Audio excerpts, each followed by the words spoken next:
Et puis le maire de Laval, Marc Demers, a décidé de marquer le coup pour ses 100 premiers jours à la tête de la ville avec 2 mesures qui, selon lui, vont contribuer à rétablir l'ordre.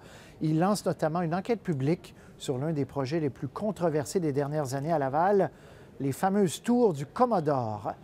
Francis Labbé. Dès le départ, le projet a fait grand bruit. Des tours à condos de luxe de 28 et 30 étages situées au bord de la rivière des Prairies. Les citoyens du quartier s'y sont opposés. Les 2 tours Commodore de 28 et 30 étages sont complètement disproportionnées et vont à l'encontre même des balises du plan particulier d'urbanisme qui demandent des espaces verts riverains, l'accès aux berges. Le maire de Laval, Marc Demers, a entendu les opposants. Je vous annonce le déclenchement d'une enquête administrative au sujet du projet immobilier Le Commodore. Selon le maire Demers, des modifications tardives au règlement par l'ancienne administration ont eu pour effet de soustraire ce projet à un référendum de quartier. Ces allégations sont graves. Nous allons au fond des choses.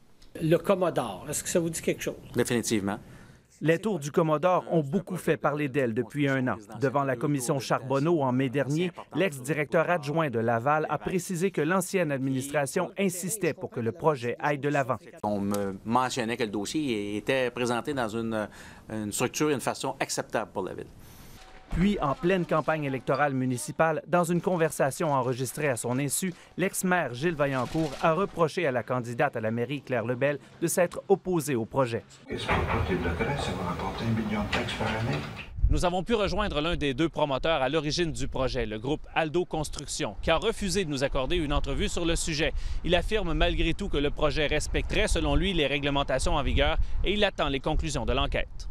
Les citoyens veulent que les abus et les jeux de coulisses cessent. Le maire Demers ne s'est pas arrêté là. Il a annoncé qu'il retenait la prime de départ attribuée à Pierre Desroches, l'ex-PDG de Laval Technopole.